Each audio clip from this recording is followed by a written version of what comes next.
We are the developers of the Last Clockwinder, Pontoco, and we thought we'd do a little developer commentary. I guess we can introduce ourselves if we want to. My name is John. I'm one of the project leads, and I do engineering and game design and that sort of stuff. Yeah, what's up? I'm Matt. I am the other project lead. I also do engineering and design, and also other little things that you need to do to make a game. Something's happened to Adia. All the small stuff. All the small things. Yep. I'm Anita. I'm the art director, and I help out here and there with other small, studio things, mostly just because when you have a 3-person team, everyone has to do everything. So yeah. And we are watching a stream from 99th VR, a video recording actually, and we would like to thank Daniel for his excellent video recording skills. This is a fantastic playthrough that's also on YouTube. Yes, thank you for recording this so well and also letting us use it for the stream. It's great. No commentary videos are great in general. I'm a big fan. And FYI, we're going to be talking over the narrative just because just, a lot of it at the beginning is not worth just sitting in silence. So if you actually want to hear the narrative, definitely play the game, but we'll be talking about it and kind of commenting. You can go watch this walkthrough too from VR. That's true. But also go play the game. For our purposes here, you are playing as Jules. You have just arrived back at your childhood home, which you are trying to save from sinking into the ocean. Here comes one of the most worked on parts of the entire game. This is the sort of this is the tutorial / introductory scenario setting sequence. It's the first part of the game, and it's the part that we absolutely worked on the most in terms of time and iteration spent on it. Oh my god. Yeah, we had a bunch of different prototypes for how to make this work. Originally, I guess the first sort of most finished version tried to teach the cloning device with this entirely separate mechanic. If you've ever played Portal, there is that moment where the device is working without you and you have to go pick it up. And so we were trying to do something sort of similar, where the clones were made of your body without you actually triggering it. It was on the giant clock. Basically every 12 seconds it would start a new clone, which we thought was really cool. And it was extremely confusing to players.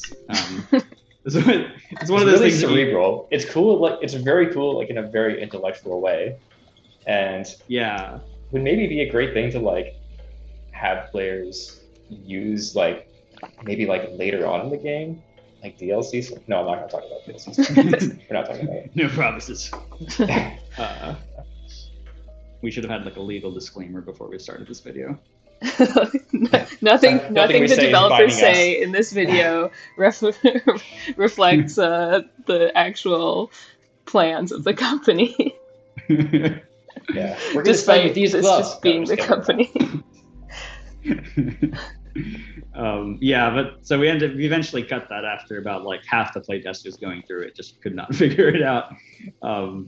But what we ended up with was something a little more streamlined anyway, which I think was for the best. And it also teaches those little recordings, the rollers there, come back in the later parts of the game. So it sort of serves as an introduction to that.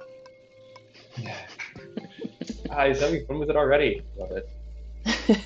This is one of my favorite parts of seeing other people play the game, is seeing them act with it and make their little clones do silly things. It's just the best. Mm-hmm. Yeah, the unnecessary clones are the best ones. Mm-hmm. The little recording cylinder bits, kind of planned to use those more, but turned out we didn't need them quite as much as we thought. They give you hints at certain parts of the game, and I expected that we would need more of them, but maybe that was just not being confident enough in our puzzle design skills, because we can figure it out. I mean, there was one version of the game. Smarter than we give them credit for sometimes. Yeah, I guess we didn't need very many hints.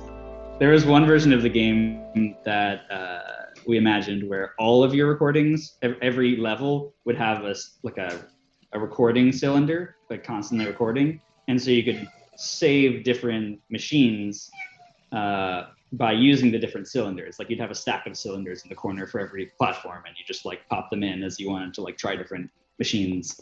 But that ended up getting cut. As it happened, people didn't, need that quite as much as we maybe imagined. And it is also just like a lot of extra engineering burden to keep that all working. Having one machine per platform turned out to be a lot easier. Yeah, that's how most people ended up using it anyway. I think there's probably some power users who are hearing this now and are like, why can't I do that? Yeah, everyone really wants the ability to delete all the clones, and man, I would love to enable that. And that's one thing it did let you do, is just kind of like wipe it and try again. But it's also tricky in VR.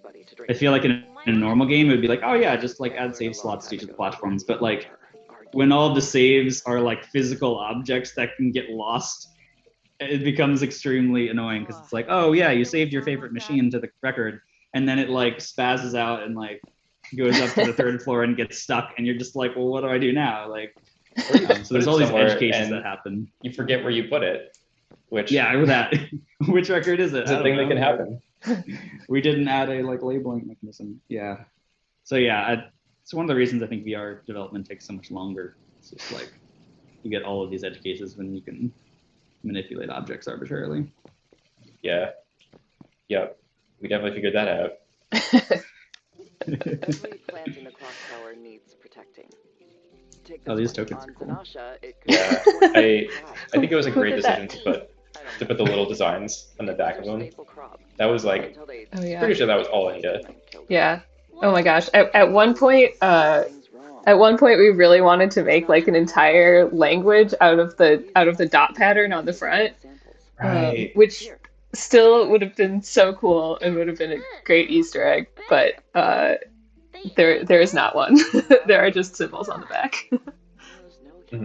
Yeah, I had all of these like drawings of dot languages. Like I concocted a way to encode like letters into graphs of dots, and like, man, I still love those ideas. Just reinventing a QR code, but with dots. Yeah, I just love the idea of languages in games. It's just so hard to like make them, I don't know, like Fez. I'm such a fan of that kind of like, I think Tunic does that too. I haven't played Tunic, but secret languages. Yeah. It's I think it's already, a lot of people could probably already guess that this was a game designed by people who like programming, and we actively toned that down like during development. Like it could have been like much more in your face about it.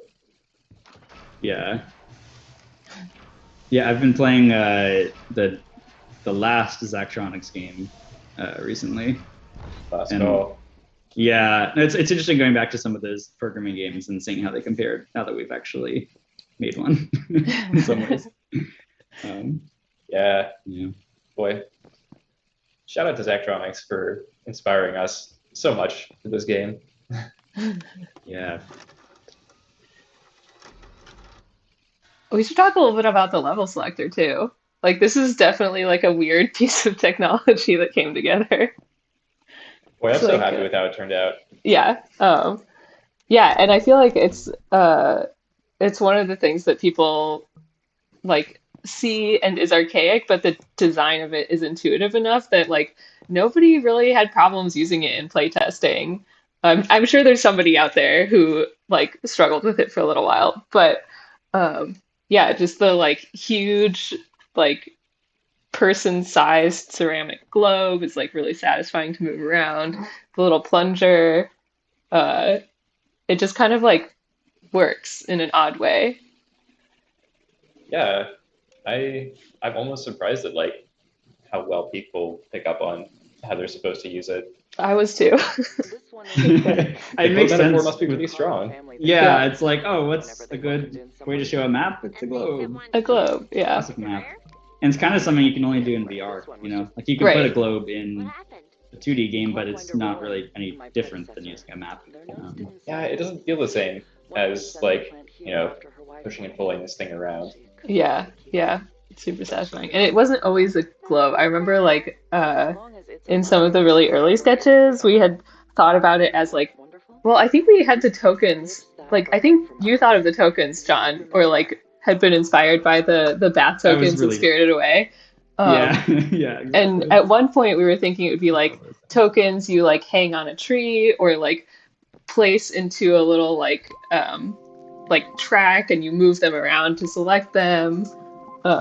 Yeah, there were so many prototypes for the level selector. I think that's one of the reasons it did turn out so good. Yeah, is because I think that's one of the only mechanics that we did like a solid like couple of prototypes on. Like there was like originally it was actually just a flat map. Like we tried it up against a wall where you'd put the token in, and then a kind of more like a normal map and like a Super Mario sort of thing where there's like, spots and there's lines between them and stuff like that.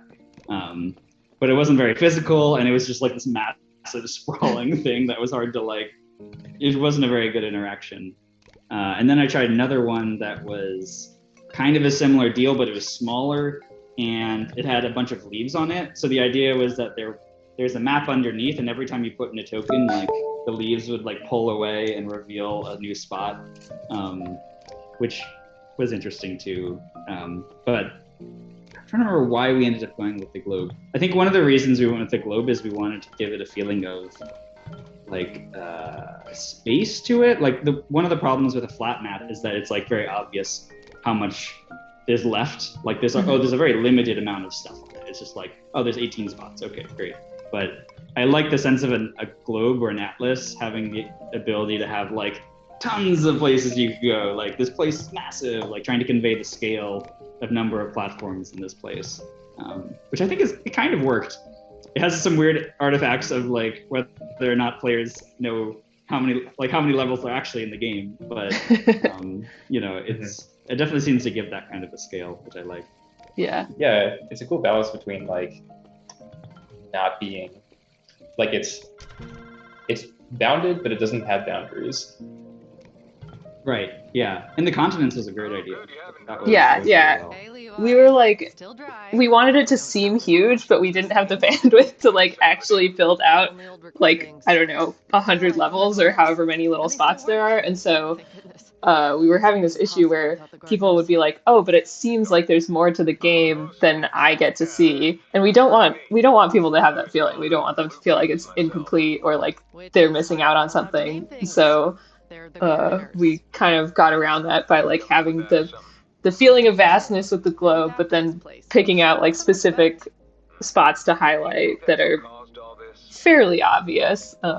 So when you've unlocked all the levels. I just have to I have to laugh at this part of the dialogue where Jules is like, hey, show these robots some respect. And meanwhile, the streamer's just making these like zombie clones over here. Yeah. Very, very important work they're doing. The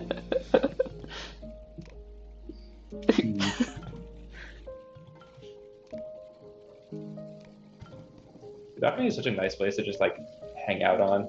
Yeah. I like actively like spend time just like standing on the balcony, like the wind, the creaking of the trees, like. Oh yeah! Oh my gosh! Just, like, Joel's sound design out there is fantastic. It's so good. Yeah. It really Joel's transformed our composer. Oh yeah. Sound designer. Yeah, Joel Korolitz, you're awesome. Yeah. Thanks for all your hard work. Yeah, and the soundtrack that plays with when you're making puzzles in the puzzle rooms is like totally dependent on how many clones you have. It's like this really cool system that all works like incredibly well together, and there's a bunch of different like versions of it for how far you are along in the game or which puzzle you're on. It's just really, really impressive.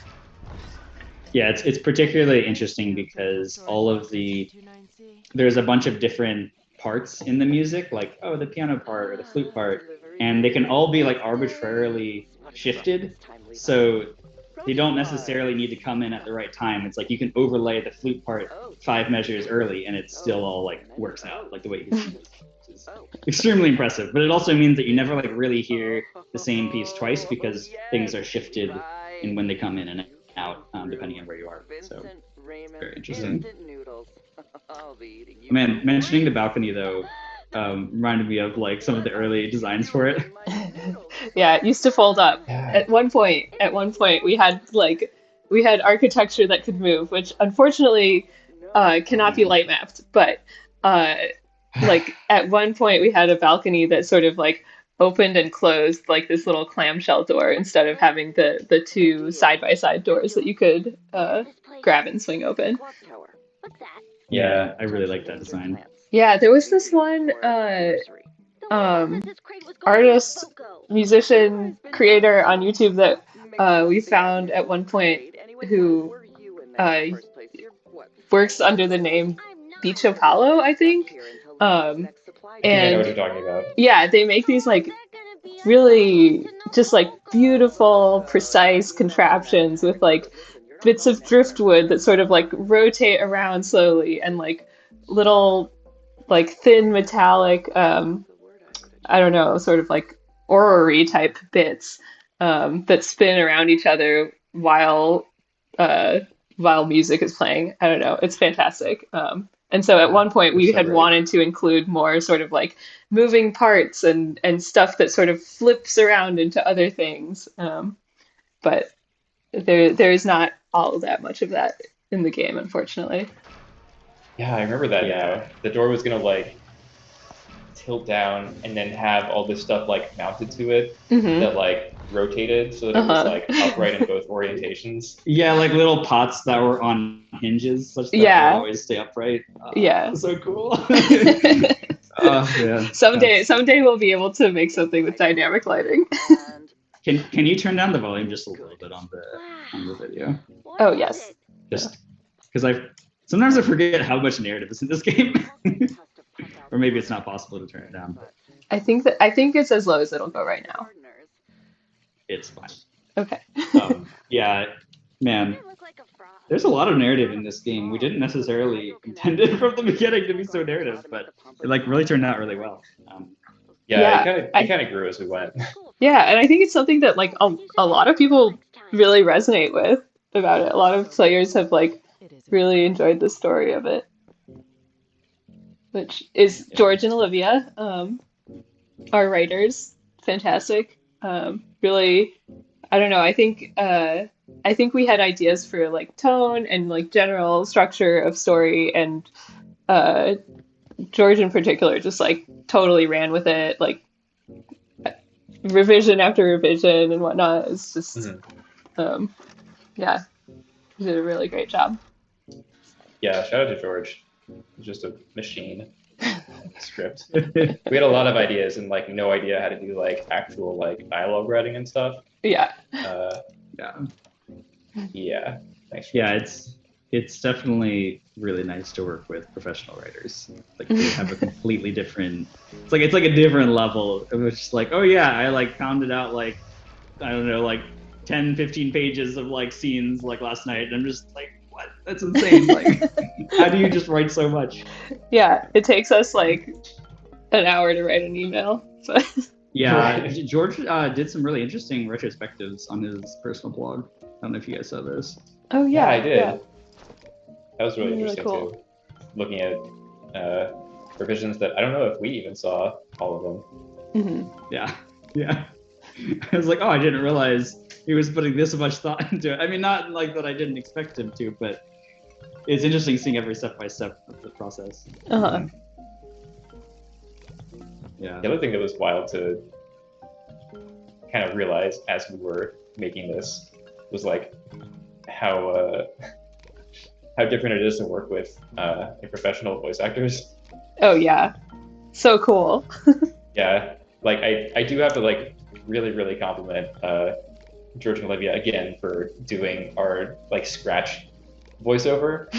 Like we had the script and we like, you know, we weren't ready to like go and hire voice actors for roles just yet because we didn't have everything finalized. We didn't want to record and have to re-record. Anyway, we did scratch audio that was just like George and Olivia, and I think Olivia's mom. And Yeah. Or I think it was George's mom, but yeah. And like, we thought it was like great. We're like, wow, this sounds like, I can imagine these characters. They're like emoting and saying the right word. And then we like hired pros and we're like, wow, we can't go back now. Yeah. They're just so fast at like expressing like exactly what you like clumsily explain to them about like a scene or an emotion. They're like, no, I got you. Don't worry. Yeah. It was really fun to work with professional voice Those actors. were really fun recording sessions. Yeah, you just ask them to do something and then you'd be like, I want it like meaner. And they'd be like, oh, sure. It'd be meaner. And you hear it right away. It's so cool. Yeah, you just do it. Yeah. The scratch was so key though, because it was like, the game plays and feels so different when you only have like text cues, and I don't think we even had all the text cues in, and just like being able to like do puzzles or like explore or think about what you're doing next, and just have this sort of like going on in the background, hearing like past audio logs and whatnot. It just gives it like a totally different feeling. So having that in early was super, super helpful. Yeah, it's so true in VR, where it's like reading text in VR is, in current technology, not super duper comfortable. It's like you really have to like sort of step out of your like reality for a second and go into like reading mode, and listening to it is so different. Yeah, it changes the pace a lot too. That's something I didn't totally recognize. We yeah. originally thought that we could use text as sort of a stub, basically, when we were prototyping. And it sort of worked, but it's just a very different feel when you're listening to something versus like reading something, like just your capacity for how much you can consume and like how you understand it and how like it even feels. Like the littlest bit of voice acting goes a much longer way than a lot of text, just because there's so much like character that comes across in a voice, which really changed like how we tried to pace the game and how much narrative we put in it. Oh, look, it's everyone's favorite fruit. What do you think this one tastes like? This is absolutely spicy. Oh. Spicy? Yeah. Huh. I thought it was sour. I mean, it is explosive. Oh yeah, I guess so. Yeah, it's like I don't know, a little grenade fruit or something. Spicy raspberry. It's either that or it's like carbonated, Carbonated. Oh, I like carbonated, like automatically carbonated fruit. Yeah, it's the LaCroix fruit. I feel like that should be possible, like with modern technology. to carbonate a fruit. Yeah, we're pro GMO here. I mean, it can be natural, naturally carbonated. Naturally occurring carbonated fruit. Yeah, naturally genetically modified. Exactly. Yeah. We can establish this in canon now. Does the clock tower have GMO fruits? Absolutely. Extremely good question. It has to. I mean, yeah, it depends on how you define genetically modified, I suppose. But yeah, well, it's like if it's bred by people, then I assume instead of just being left to fallow in the fields. Well, there's stuff that's like crops that are tended to and like tweaked after different generations and everything. Like at some point, you've got to call it a genetically modified plant. There's too many really crazy botanists who've lived here. Also, just like guaranteed, there's some weird experiments happening on some of the other platforms. Oh, for sure. Yeah. Oh, that is one thing. I remember at one point, just like super early in ideation, we had this idea of being able to like splice fruits together. Like, I don't even remember how that would have worked. I don't think we had like fully concepted it out. And think it's like a sort of spiritual successor became the bonding, but like, uh, man, it would be so cool to be able to just like go full spore, make all your own plants. Yeah, right. A plant Yeah. creator. Yeah, I think that was the same sort of methodology. What is going on? He's testing out the dancing. 4-length clone. Yeah. Oh yeah. So here in the game, you can make clones of different lengths, clone recordings of different lengths. Yeah, it enables a lot of really important, significant behaviors like this. Very useful. But yeah, like I think splicing fruits together was kind of the idea that led to the bonding, because we wanted to have different like physical properties of the fruits that you had to work with, and then have some mechanic in the game that like had you work with like a combination of those properties and like the behaviors that emerge from that, which is basically what the bonders do. Yeah. Yeah, there's an ever-present search in the design of this game for emergent behavior, which is always the goal. But we have all these different interesting mechanics, but how can we make them combine together in ways that we don't expect? Which I think we actually did it pretty well. Like I like a lot of the later puzzles in the game, like the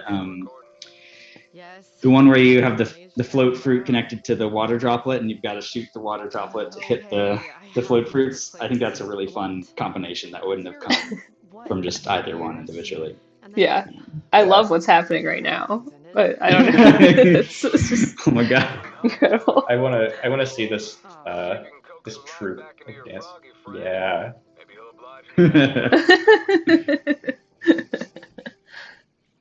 Amazing. A+ clockwinding. Yeah. Yeah, but I agree with what you were saying about the sort of emergent behavior in the later levels. Like once you get access to all the fruits, it's like, okay, now we can do some fun stuff with them. You like understand how all these work by themselves, but try this. Right. Yeah, there's even like early versions or like designs of the game that went even deeper on the sort of scientific crafting side, like secret recipes and like hierarchies of things you can make and like all sorts of crazy, like, I mean, there's a version of this game that went full Factorio or something like that, which I'm glad we didn't do, and it would never have run on this device. But there's definitely some interesting ways we could have taken it that we were thinking about. Yeah, it's interesting watching old playthroughs. It's hard like not to be nostalgic for the ideas that were like we had to like say goodbye to. Yeah. Like Marie Kondo. Yeah. Sometimes you have to throw out the things even if they do spark joy. Yeah. It's true. Yes. That's how it works. There were a lot joy, of but it also kills performance. Yeah, there were a lot of performance constraints, and then just like being a tiny team constraints. Like, yeah, we had people working on music and audio with us, and we also had some fantastic environment artists. But really, like, we just can't get close to those like 100-person teams that work on like even like not AAA games, even like huge indie teams get up to like 100 people, and so a lot of things like the design of the room and whatnot were mostly influenced by like trying to get a certain feeling while working within pretty strict constraints. Right. Yeah, you just have to be really smart about the work you do when you're on a team this size. Yeah, and just be It's like, kind of a puzzle in and of itself. right? Yeah, and just sort of like be okay with not being able to do all of the cool ideas that you have in one game, at least. Maybe we'll get back to them. Yeah, I keep mentioning it, but I think people definitely underestimate how much longer everything takes when you're making a VR game. It's like one thing in Factorio where like an item is like a 2D image and like a position, and then like some logic that describes how the item like interacts with others. But when everything is a physical object and like, oh, you want to make a lantern? No, now it needs to like swing and have a hinge. And like, what happens when you teleport and you're holding the hinge, but the rest of it doesn't teleport with you? Like all of these sorts of things. Like the tiniest like, additions become much, much more sizable problems. And they also take more work to like QA and keep working. So like, yeah, the more fruit types we add, the more likely someone's got to sit there and make sure like, oh, do those colliders still line up? And like, and just small stuff like that really adds up over time with a small team. Yeah, and same with like playtesting ourselves. Like it's not as simple as just like moving stuff around in Unity. You have to like actually put the headset on and like disappear from the world for a while. And then playtesting, getting other people to playtest is also like another significant hurdle, because it's like just finding people who have the right setup, which for us at the beginning was like a headset that could connect to a PC that could run VR games and has time and is willing to donate their time to us to like help test this kind of messy, incomplete prototype. Like that's kind of a tall order. Yep. And we are very grateful to all of our playtesters. It's yeah, you guys are the best. Yeah, playtesters, thank you for putting up with the kind of sometimes bad early versions of the game. Yeah, we watched so many hours of playtests. Like, like I can't even like comprehend how many hours like we spent watching playtests, and they're all super useful. Like it's really nice to be able to see someone go through your game. Yeah. How many playtesters did we have by the end of it? It was like quite a lot, right? Do you guys know? Like I'm guessing since the beginning? 30 plus, maybe 40. 40? Yeah. I'm not sure though. I would guess at least that. Yeah. It's a good chunk of people. Yeah. And you would always learn something new. Oh yeah. Just, people would look at some object you designed and make some inference about it that you had never made before. That like, this looks like it fits into that other thing, which it absolutely was not intended to. Yeah. But you look at it after you see them say that, and you're like, it does fit in that other thing, and you're gonna be stuck thinking that it does now, and now we have to fix that. Yeah, that reminds me of the records in the Floodgate. Oh my gosh. Oh yeah. Oh gosh. Wow. I'm kind of surprised that it took players a while to find that, it seemed like. I feel like playtesting is interesting because there's like, I don't know, I feel like there are like groups of players, like clusters of players, where it's like, there'll just always be a certain type of player who like thinks a certain way. And like, if you don't have someone like that in your playtest group, then you'll never catch certain things. And like, there are definitely certain people who thought that the hint records right at the beginning of the game, the tutorial, like were made to go in the Floodgate puzzle, which like looks like you need to complete the tube. And like, it's just almost the right size. And like, I totally get it. And like, none of us like had that thought at all. And like, even a lot of our playtesters didn't get hung up on that. And I think it wasn't until like, it might have been like right before we released, or even, was it after we released? I can't remember. It might have been after we released, but it was around like launch when we figured it out. I think we were like in QA review. It was like really close to release, to the point that we were like, no, we really shouldn't change this at this point. Right. Yeah. And that's the trick with like when you're close to launch, it's like, well, we could fix this, but like now you have to consider the risk of like this change actually having unexpected consequences and not having time to fix those. And yeah, you can think you made a thing obvious, but some other person's going to look at your new version of it and find some other way to misinterpret it. And so in a way, it's better to just have the problem that we already know about.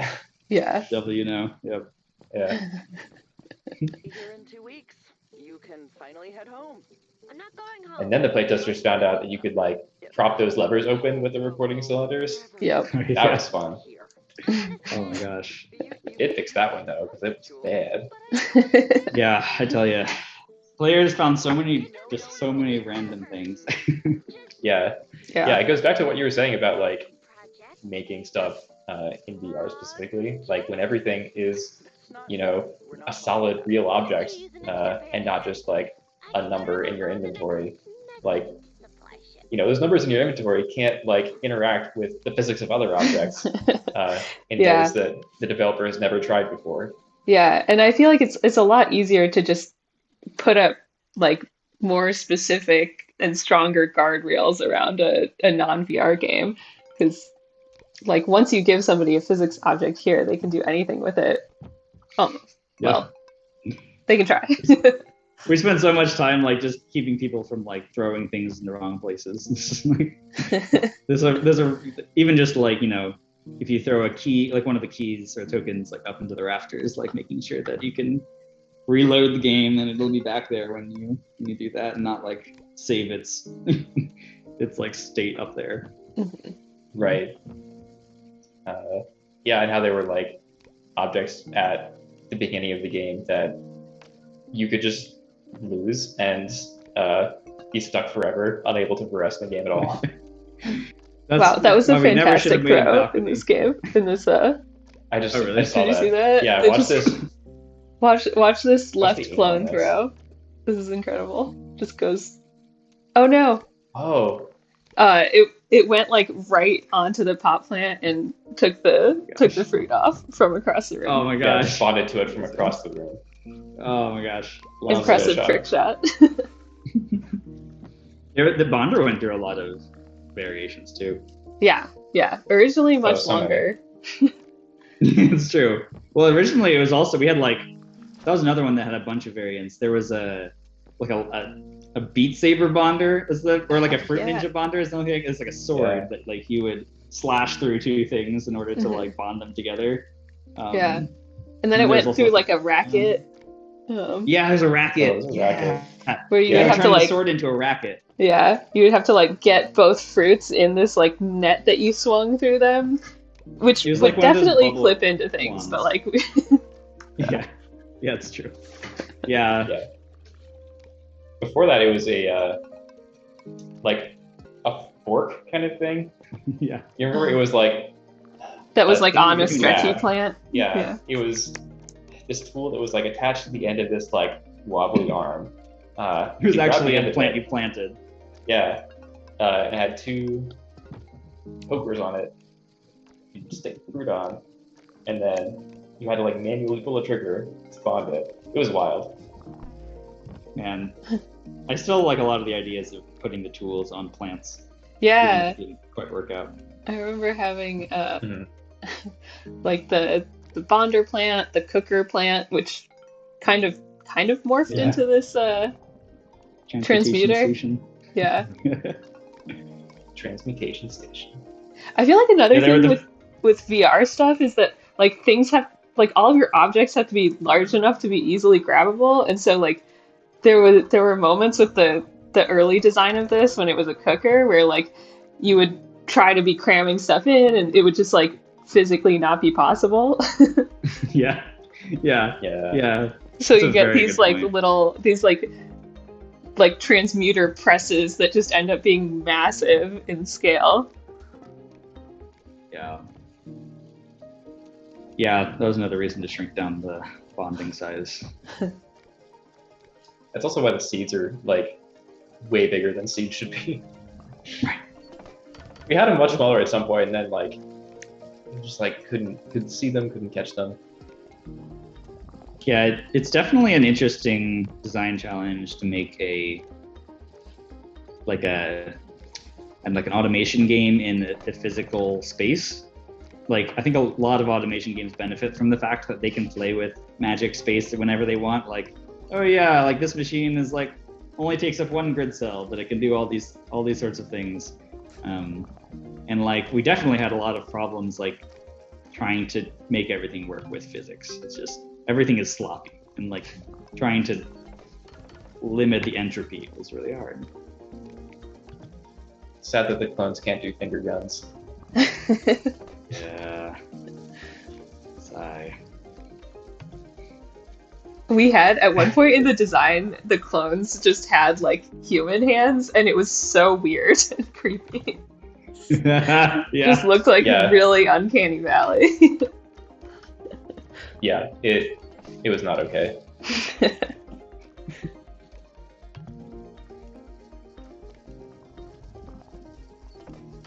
I guess the clones also can't do a thumbs up. Oh, that's kind of yeah. bummer. See, this is why we don't have to worry about robots taking over. They can't do important stuff like this.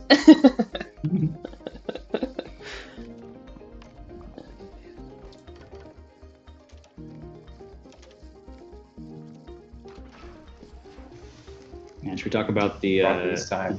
Yeah, the giant machines. Yeah. This we call some of these things the beasts, and I still love that name. Yeah. We never call them beasts like in the game, I don't think. Yeah, I don't think so. But yeah, shout out to Anson Weiss, modeled all of the beasts in this game, and he just, along with a lot of other things, and did a ton of set dressing. Anson, fantastic 3D artist. But yeah, all of these like moving parts, it's like a really wonky, complicated shape too. Just not standard hard surface modeling, but it looks fantastic. We love it. Yeah, Anson definitely went a little wild on this one. This was the first beast, and I think we didn't plan for it to like have nearly as many moving parts as it ended up having.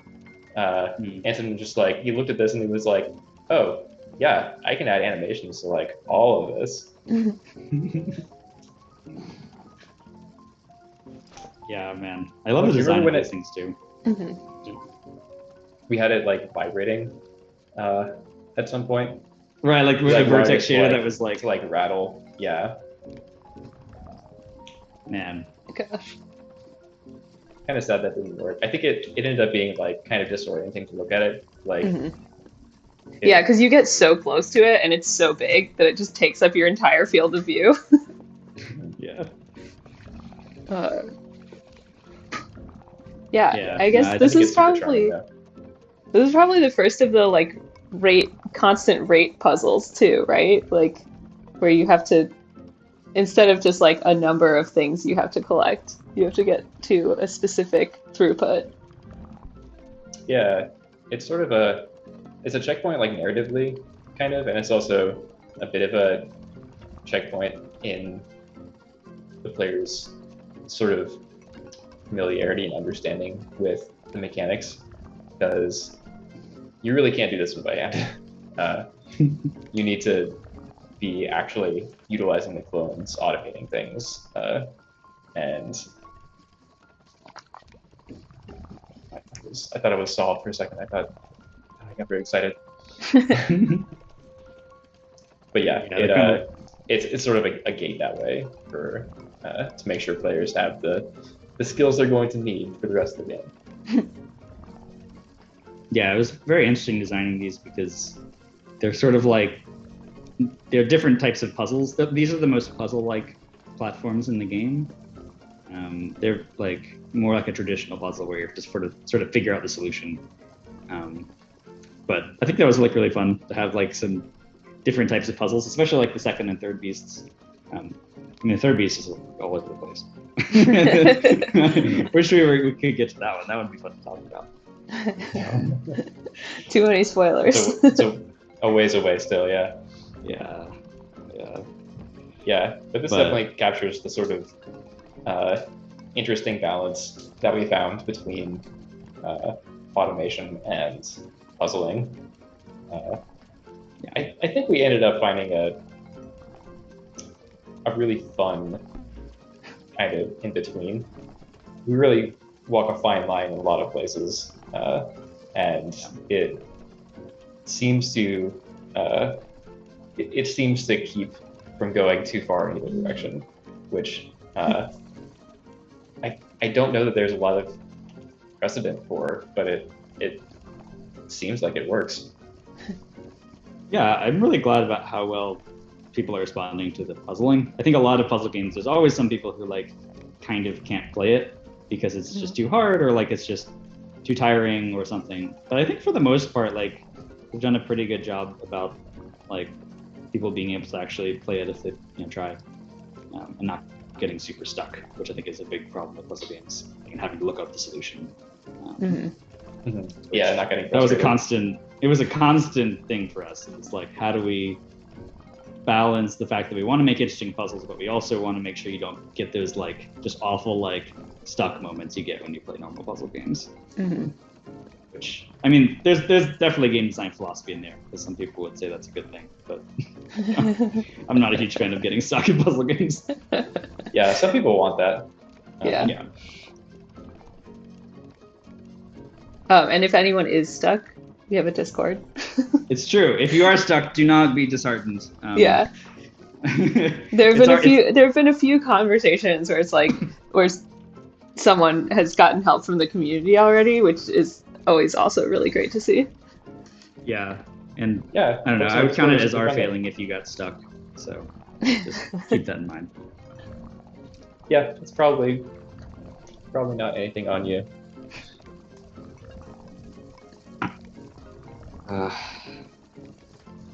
But people will get stuck. You don't get stuck. No, it won't happen. Never happen. Nah.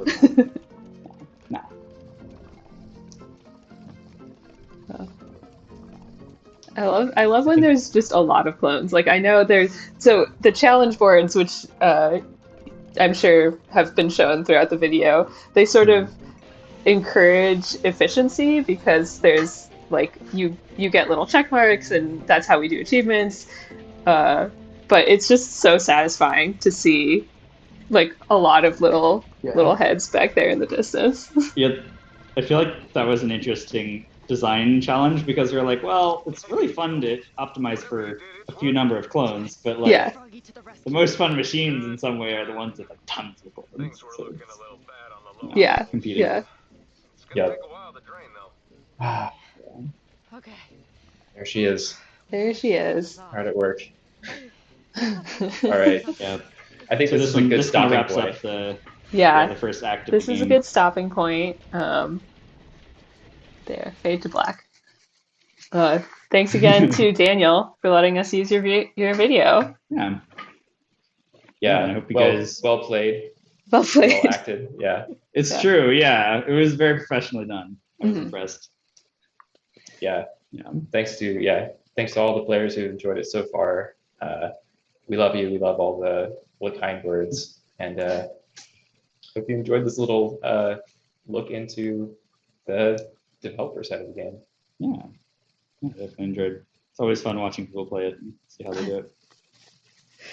Yep. Great. All right. Yeah. All right. Well, see you around. Bye. Maybe. Peace, y'all.